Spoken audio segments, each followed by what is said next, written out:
A pleasant Friday morning to everybody. Welcome in Friday edition of the TDN Daily podcast. We've got another summer prospect breakdown here. We continue our roll through the quarterbacks here, and it is Washington QB Michael Penix Jr. the focus for today's show. Sat down this morning, watched 2 games of him. Got my notes all written down here. Had a offline conversation with Sam Teets about Michael Penix Jr. this morning as I was watching him, and I've got my thoughts here for the show today as we continue to go through all these quarterbacks. And as it stands right now, Drake May QB1, Caleb Williams QB2. And I did make the lofty prediction ahead of time that Michael Penix Jr. would slot in as the current QB3 through 3 quarterbacks. I won't give it away too much. We'll go through the prospect breakdown, and then we can discuss where he stands going into the 2023 season. What's up, Jamie? What's up, Sam? What's up, Heldy? What's up, Bailey? Hope you're all having a fantastic start to your Friday. Appreciate you being here and being a part of this summer breakdown series here on the show. I think everything is good to go on my end. I think we're going to be ready to start here in just a second. I'm just reorganizing my desk here a little bit so I don't knock anything over. There is lots of drinks here on the counter. I've not cleaned up my desk here in the last day or so. And so I just make sure I don't spill anything on the table here while we do the show. So with that being said, we are all good to go here. We will transition into this screen. We can get the show on the road and get this prospect breakdown started. Again, thank you all for being here today on a Friday. And with that being said, I will press record for the podcast audience, and we can get started here.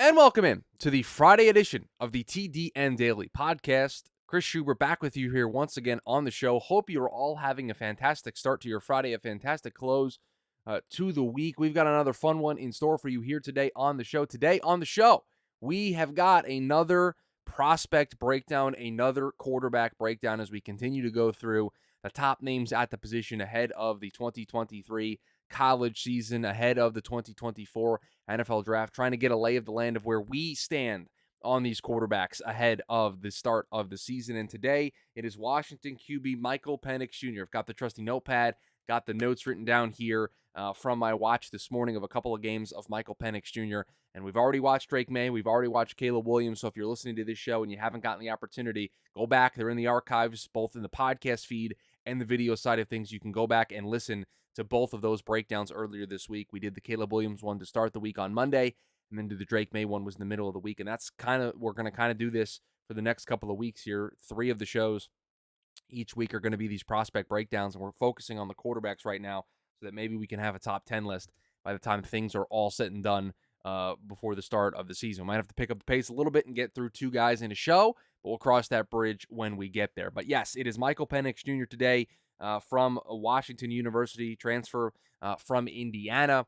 Sorry, Heldy. Heldy said in the pre-show chat, I get to relive the pain of losing the best QB IU has had in my lifetime. And we will start with the games that I watched. I watched the bowl game, the Alamo Bowl against Texas, and then I watched a game against Michigan State. And the reason I picked those games is, as I've mentioned, I'd like to see bowl performances. I'm always intrigued by that kind of stuff. And then the Michigan State game, the reason why I picked that, I thought it would be really interesting.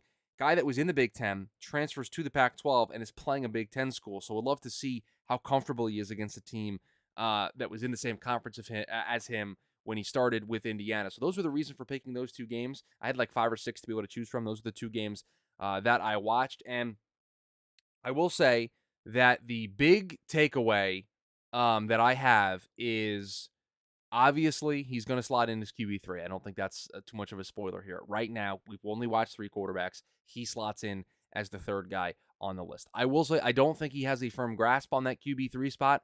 I think he's going to slide down the board as things continue to progress, as we watch more guys. I think as we watch maybe a Bo Nix, as maybe we watch a J.J. McCarthy, as we watch some of these guys, I think Michael Penix Jr. is going to slowly slide down the board. I came away with some things that I liked, some things that I'd like to see him improve on, some causes for concern that really kind of have me leaning towards I don't see a scenario where I'm going to have him in the top 4 quarterbacks by the time things are all said and done. I know there's some first-round buzz around Michael Penix Jr. I couldn't get there watching him today, But we've got more tape to watch. We've got an entire season to put together, and then we'll do a full report here when the season's over and we get into the fully it being draft season when that calendar turns to 2024. And so I'll just share my thoughts here. I have them kind of written in an order, and we'll go through them. And for those of you who maybe have watched Michael Penix Jr., I know Sam has, Bailey has. You guys can share your thoughts so we can have a nice back and forth. So I'll start here. I think he operates really well in a clean pocket and in the quick game. I think that's where you see everything get put together for him. I think his mechanics are the best there. I think his footwork is the best there. I think his processing is the best there. I think you see his arm strength operate the best there. If he has a clean pocket or it's the quick game where it is a quick screen or it is a two-step drop and we're just hitting a quick route, that is where you see him put everything together. You see him being able to put the ball in the right spot. You see him being able to hit receivers in stride. You see his footwork be great. You see his upper body mechanics be good. His arm slot, which is a little funky, we'll get into that here in a second, I think works for him in that area. So when I watch Michael Penix, that's the area of his game that is the best part of his game, is if the pocket is clean and he's able to work through everything, or if it is quick game. If it is a screen, it is if it is it's a hitch route, guys running 5 yards, turning around, and he's got to hit a spot. He's really good at that. And so that's where he really excels. Things are on time when he's able to have a clean pocket or it's the quick game stuff. He's able to use some different arm angles there as well. And that's where you can start to see some of the touch as well. And Bailey says he's very good at pre-snap, which helps with that. Chris comes with his experience, but he rarely is confused pre-snap. Yeah.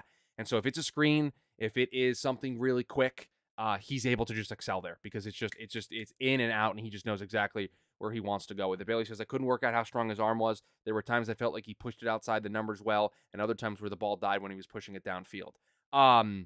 Yeah, the next note that I have here, Bailey, and I didn't know that that's what you were going to say when I read the comment ahead of time. I says, lack deep ball accuracy, inconsistent. There are times where he can drop it in a bucket, and you go, oh, okay, that's why people are in on Michael Penix. And then there are a whole host of other throws where it's short, it's long, it's outside, it's too far inside. It's just all over the map. I would say 20-plus yards down the field. So that's the big thing for me is I don't think he's got that deep ball accuracy that you're going to write home about. He can show it at times, but it is just entirely inconsistent. And I think that's partly because of his arm motion, right? He's got like a three-quarter. I was talking to Sam Teets about this morning. He called it like kind of like a whip release, but it is a three-quarter. He doesn't come all the way over the top. It's like three-quarters and it's out. And it leads to him yanking some throws. And what I mean by that is there are some throws that he'll throw into the ground. There are some throws that are to the outside, and he'll throw it to a receiver's inside shoulder. And I think it's because of the limitations of his arm angle. And the comparison that I used this morning when talking about this is it's like, you know those pull start lawnmowers, and so you gotta yank on them to just get them started. And sometimes when you yank, it's the perfect yank and it gets the thing started. But then there's sometimes where there's a hitch in it and it kind of gets caught and it takes you a little bit. That's the way I would describe Michael Penix's arm motion. There are times where it's able to work really well. And when it does, he's able to put the ball in the right spot. But there are times where he's yanking them and he's throwing it to a wide open receiver, but he's throwing it down at his feet. Or it's a ball that's supposed to go to the outside shoulder and he's throwing it to the inside shoulder. And one of two things is going to happen when he does that. Either routes are going to get jumped at the next level because corners are just faster. Corners and safeties are going to crash and they're just going to be able to pick those ball off and go the other way. Or he's going to get a receiver really hurt because he's throwing the ball back to the inside and a corner or safety is going to put his helmet right in a guy's chest because he's throwing the ball back to the inside and the receiver's got to turn back. And so I think that's what his motion, that's the limitations it has, is sometimes those throws are going to be all over the place. Now, overall, his accuracy is pretty solid for a guy whose arm slot and motion I don't necessarily love. Eugene says, where the Friday free-for-all? Eugene, I understand you love the Friday free-for-all, but we're in prospect mode, baby. We got quarterbacks to break down. Having a lot of fun breaking down these quarterbacks, and so that's what we're doing here on the show today, a little Michael Penix Jr. breakdown. I appreciate the love for the Friday free-for-all, but it's prospect season. And so his arm motion kind of concerns me, and so it doesn't feel like at times he can completely follow through. And speaking of his mechanics, I think the other thing that concerns me is there are times where if he's trying to push the ball down the field or he's trying to push the ball to the outside, he will. Sam, when I was talking to him this morning, referred to it as tilt. But to me, it's just he falls back and tries to throw more on it. And it everything breaks down at that point. Like his feet aren't in the right spot. The arm motion doesn't, he's not able to get enough on it, and he's trying to get more on it, but it just throws everything out of whack. And then the inaccuracies come with that. And so that's another concern that I have, is that sometimes his upper body stuff can get completely out of whack. I mentioned the outside throws to the inside shoulder. I said routes are going to get jumped or receivers are going to get destroyed. I think it's exactly how I have it written down here. So the interesting thing about this Washington offense and the way that they run is they do a lot of motion with Michael Penix Jr. He's rolling out, or there's play action bootlegs. He's on the move quite a bit, and it even applies in the quick game. That's why I say he's so strong in the quick game. He's doing some PA boots, and he's moving a couple steps outside, and boom, he's throwing it to a back on the run, or he's throwing it to a guy who's found a soft spot in the zone and turning around, sitting down. He's really good at that. But the thing I don't see a lot in the two games that I watched, I saw one scramble, I saw one QB design run. He doesn't move a lot. And within the pocket, I don't think he moves all that badly.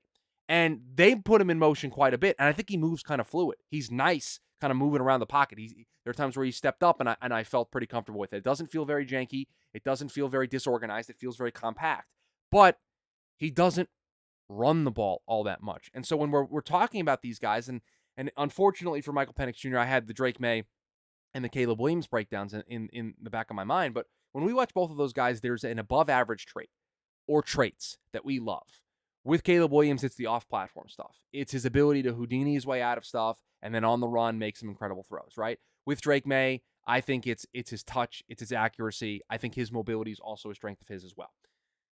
With Michael Penix Jr., I don't know what that above-average trait is. And I think if we're going to discuss him as a first-round quarterback, that there needs to be that above-average trait. It's not processing. It's not his arm. He doesn't have any mobility. Like, I just don't know what it truly is. And shout out to our guy Sam Teets again, because I had a lengthy conversation with him about Michael Penix this morning. But he put it all into context for me and listed it all out. And I knew of all this stuff, but when you read it out loud, this is where you start to get concerned about Michael Penix Jr. in terms of an evaluation. Season-ending torn ACL in 2018. Needed a season-ending joint surgery in 2019. Suffered a season-ending torn ACL in 2020. And had a season-ending AC joint separation in his throwing shoulder in 2021. Each of the last 4 seasons, besides 2022, he had a season-ending injury. So just from the injury profile, you're going to be concerned. I see 2 torn ACLs. What kind of mobility am I going to have at the next level? And so you add all that up. Bailey says I have a mid-third hit on him based on film alone. I think he knows what he's doing pre-snap and understands the position well, but he gets confused post-snap and has no elite traits. Injuries might drop him further. I have him as a day 2 guy right now. Again, he's the QB3, and again, I think the door is wide open for somebody to surpass him as the QB3, so I don't think he's going to stay there for very long. But I watch him, and there are just way too many things in the bucket of concerns than there are in the buckets of things that I think he excels at, that lead me to believe that this guy can be a day 1 player right now. Now, he can change that. He can have a rise throughout the 2023 season and show off some post-snap stuff and have some increased accuracy and maybe show me some things with his upper body mechanics that will make me feel a little bit better. But he doesn't have a super great arm. He's not super mobile in terms of being able to extend plays and run around and pick up yardage. Again, I saw 1 scramble in the 2 games that I watched, 1 in which he took off. And so, again, it's only 2 games, so there's a bigger sample size to watch. And again, we're not going to base entirely off of these 2 games, but sitting here right now, as I sit, I can't get past him being probably a day 2, and he's probably a late round 2, early round 3 guy. That's kind of where I see him falling at this stage, because there's just too many things that I just don't know if they translate. His pre-snap stuff's really good. It's where you see him really succeed, and it's where you see him all sorts of poise, all sorts of arm accuracy. It's just in that area of the short, quick game, clean pocket. Heldy says medical concerns. Penix just gives me similar draft trajectory to Hendon Hooker. The interesting thing there is with Hendon, He got hurt last season, and he was on the rise and playing really well. And I wonder if he didn't get hurt, if we would have talked about him as a round one quarterback. Can Michael Penix Jr. have have a similar trajectory? If he stays healthy throughout the year and improves, maybe. But with Hendon, the injury I think kind of derailed what was a hype train that was leaving the station. Heldy says Smoke will talk him up to round one, but the league will evaluate him as a day 2, early day 3 guy. Yeah, I think that's fair. I mean, I think he'll go on right now. If the draft was held today, I think he would be a day 2 guy. I say that thinking that Hooker was a day 2 guy all along. Does that say day 2 or day 3? I can't really. Yeah, day 2. Yeah, again, I don't want to completely talk bad about Michael Penix Jr. because there's a lot of stuff that I do like. Again, it's all the pre-snap stuff. It is all the quick game, clean pocket. You see the arm stuff. What is Penix better than as a prospect compared to Davis Mills, who went 3rd round? What is Penix better at than as a prospect? See, I didn't comp out or study Davis Mills, but I understand the question. They're probably pretty comparable if just as a hunch here. Sam says we'll make fewer mistakes. Yeah, there were some throws in the Texas game in particular that I thought were questionable post-snap decisions for Michael Penix Jr. Mills ended up pushing more due to having a bad supporting cast. Yeah, again, I think Michael Penix is going to be the perfect. You miss a guy on day 1, but you want to take a guy to have in your building, and you're not looking for an answer right now at the position, but you may want to bring a guy in, let a guy develop, and see if he could be your answer long term. I think that kind of profiles. It's kind of what the Lions did with Hendon Hooker, right? Like, and I don't know if the situations are completely 1-to-1, but that feels like the trajectory that Michael Penix is on. I can't get there with the first round buzz that we're seeing. No. I cannot get there. I'm not willing to go to those lengths. I just have way too many concerns with post-snap stuff, with upper body mechanics, with arm motion, with lack of mobility, with the injury risk. Like, there's just too many things that have me questioning it. But they have similar grades, slightly nuanced, but that is the bucket for him. I think a good solid backup with good character, but not a starter. Yeah, I think that's a fair characterization of how I feel about Michael Penix Jr. right now. He's got 2023 to change it. He's got an opportunity. What could be the last year for Washington in the Pac-12? Heldy says, but Chris, consider this. This is going to be good. IU legend. Yeah, I kind of felt bad watching this, and I'm like, Heldy's going to be upset with me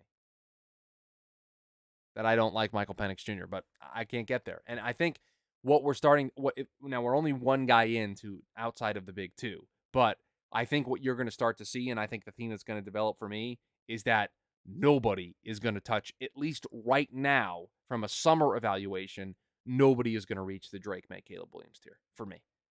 I just don't think it's going to happen. Maybe there'll be some guys that could get close, but I don't think so. We'll let the process play out. We'll watch the tape. We'll evaluate, and we'll see. But for me right now, we're one guy into the post-Drake, May, Caleb Williams evaluation, and I see why those 2 guys are talked about the way that they're talked about. It further emphasizes the 2 scouting reports that we put together earlier this week.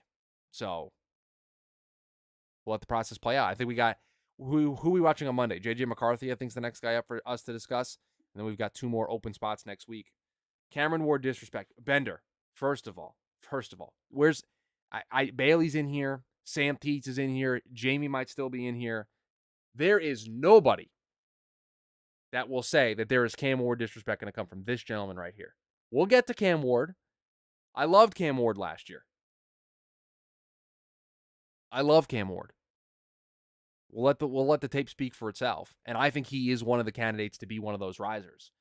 JJ McCarthy up next, please. All right, we'll do JJ McCarthy for Monday, and then we've got 2 open spots for next week where we've got Bo Nix, we've got Cameron Ward, we've got a lot of options. See, thank you, Jamie, for backing me up there. The rightful QB3 for JJ McCarthy. Tuttle says McCarthy and Ward are my next 2. I think I'm going to watch JJ McCarthy before the episode as well. He intrigued me. Well, listen. If there's one thing we are at over here on the TDN Daily podcast is we like to be accurate. Jim Harbaugh called J.J. McCarthy a once-in-a-generational QB and compared him to Patrick Mahomes and Josh Allen. How do we not start next week with a guy that is referred to as a once-in-a-generational quarterback.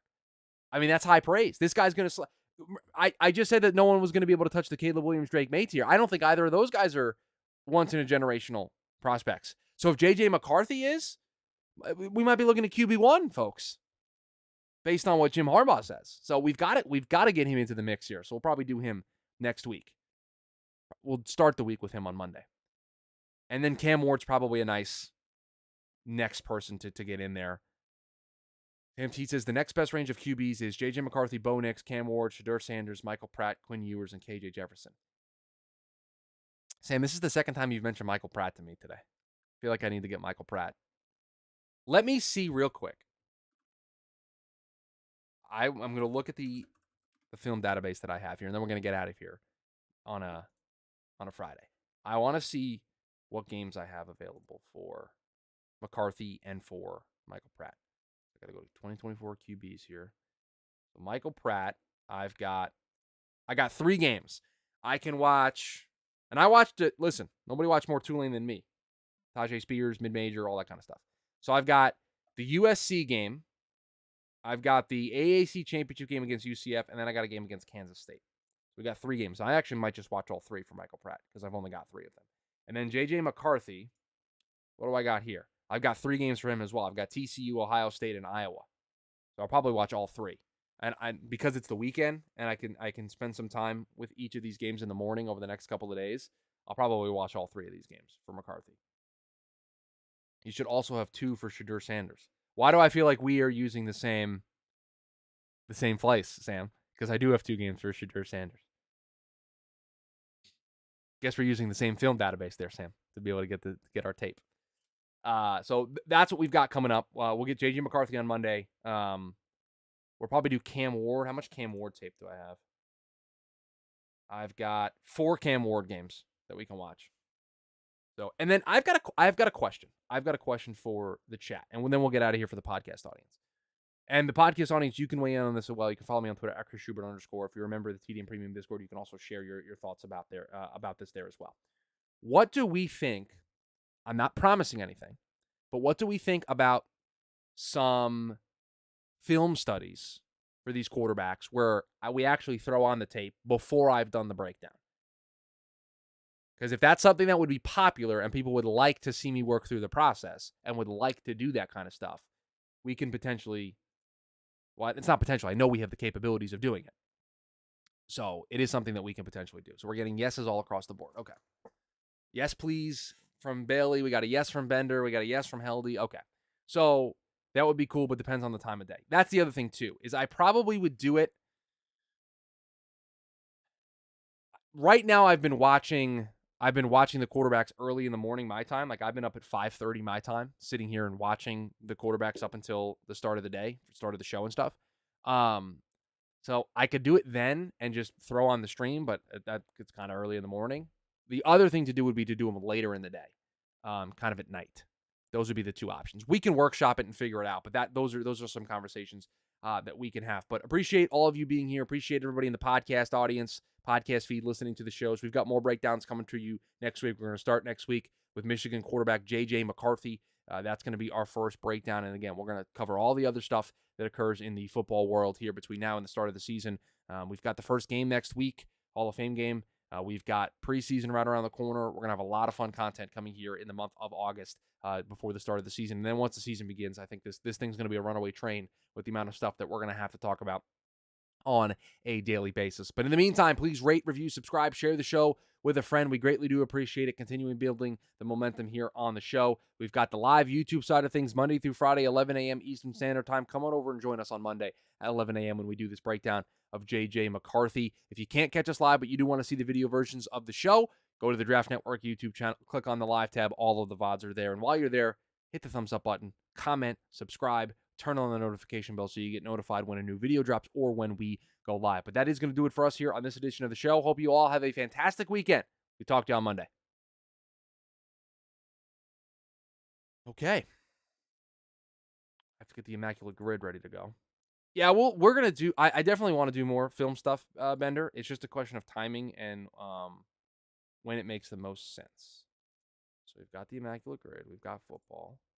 I am Trying to make sure I have everything that I need here. So stand by, everybody. Muting everything that we've got. Okay. I need to do one more thing, and then we can get into the Immaculate Grid for the day. I've not looked ahead of time. All right. We need a... Okay, so... Steeler and a 49er, Steeler and a Bengal, Steeler and a Saint. Bear and a 49er, Bear and a Bengal, Bear and a Saint. Saint and a Colt, Colt and a Bengal, Colt and a 49er. Well, this is easy. We're just going to go DeForest Buckner here. James Harrison. Colts level, I got you. All right, Heldy, go ahead. Fire away. Colts and a Bengal. We've got two that we... This should be easy. This should be easy. We've got Bailey to handle this row. We've got Heldy to do this row. And Sam to do this row. This is easy. Ray McLeod. You guys are going to put a ton of pressure. Excuse me?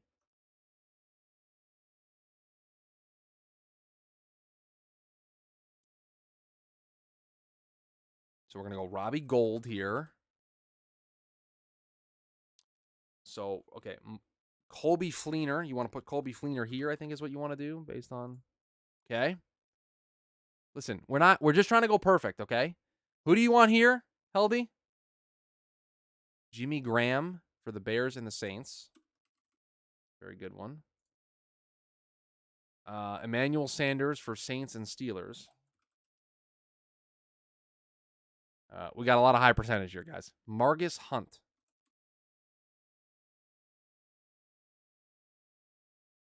Probably should have just gone with the Margus part first. That would have probably made it pretty easy. Okay. So we've now got, we need two left. We need a Steeler and a Bengal, and we need a Bengal and a Bear.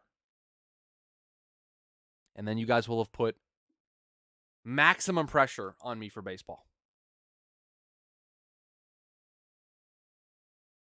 James Harrison for the Steeler and the Bengal. Okay. Bailey. This is you, buddy. You haven't helped at all here. It's supposed to be your row.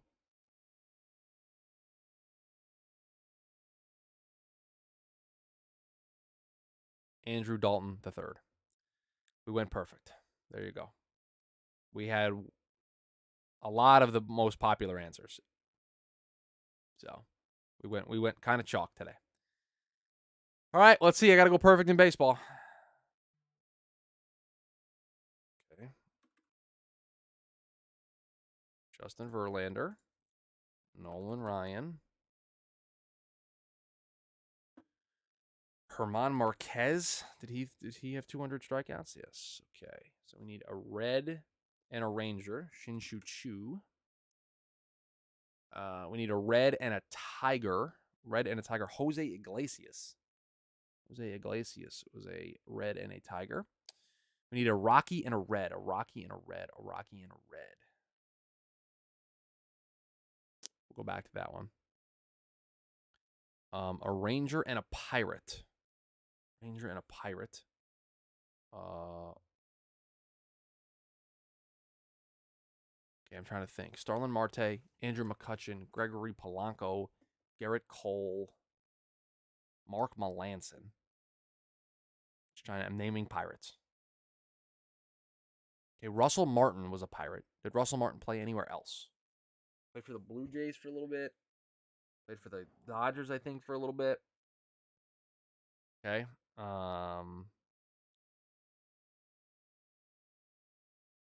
Drew Smiley. Why do I feel like Drew Smiley pitched for the Pirates for like a second? I don't know. That's too wide of a range there at this stage. A Rocky and a red. A Rocky and a red. Nolan, DJ LeMahieu, Charlie Blackmon, no. Carlos Gonzalez, no. Adam Duvall. What is this? This is what I love to see, Tuttle. This is 6%er, Tuttle. That's what I love to see. It doesn't. It's not my 5% Jose Iglesias, but it's pretty close. It's pretty close. See, as you can tell, most of mine are like modern or like big time players. Like 70%. Like I didn't. I took the easy option there. A Rocky and a red. Let's think. Think of first baseman. Joey Votto has been the first baseman for the Reds forever. So then not a lot of crossover there. Probably a utility infielder. You know, we could have put Jose Iglesias down here now that I see him in the Rocky. Probably would have been pretty good. A starter, Bronson Arroyo, Johnny Cueto. Johnny Cueto did not pitch for the Rockies. Probably a reliever. Aroldis Chapman, no. Amir Garrett, no. The Reds have had just atrocious bullpens. Adam Dunn, Griffey, Brennan Phillips, Zach Cozart. Zach Cozart played for the Rockies. This is where it all goes down here. Because this is a hunch. Yeah, that was a hunch, and I didn't love it. So football wins today. Now we'll see how many of these we can get. A Ranger. Yeah, that was a bad guess. It's a bad guess. Tiger and a Pirate. I mean, now that we're here, I guess I can just do it, and if it's wrong, it's wrong. Yeah, it was bad. Josh Harrison. I almost guessed him. Mike Moustakas. Okay. Neftali Feliz. Just a bad round altogether. Just a bad round altogether today. Well, football wins, and football's on a perfect streak going into Monday. So at least we've got that. But that is going to do it for us here. Another week in the books. I cannot tell you how much I appreciate the feedback and the banter with these prospect breakdowns. I ran through the first five. It's true. Jose Iglesias, Justin Verlander, Nolan Ryan, Herman Marquez, Shin Chu Chu. It was just we were there, and then sometimes you hit a wall and it broke us down. So it's all right. I appreciate every single one of you and the positive feedback that we've gotten from these prospect breakdown series. I can't tell you how much it means to me. I've said this before. We're branching out. I'm doing something I've never done before. It's a challenge for me. I am a little worried at times that I'm going to say something kind of dumb and kind of stupid, but it has been a pleasant surprise how much fun I've been having watching the film, breaking these players down, writing the notes down, and having these conversations with you about these players ahead of the start of the 2023 season. So I can't thank you guys enough for making this so enjoyable each and every day that we've been able to do it. And we've got another one on Monday with J.J. McCarthy. So looking forward to that breakdown to see if he can unseat Michael Penix Jr. for the QB3 spot. I think that's probably the ceiling at this point, but we'll see. That's what we get to do on Monday. So I hope you all have a fantastic weekend. J.J. McCarthy on Monday. I'll talk with you all then.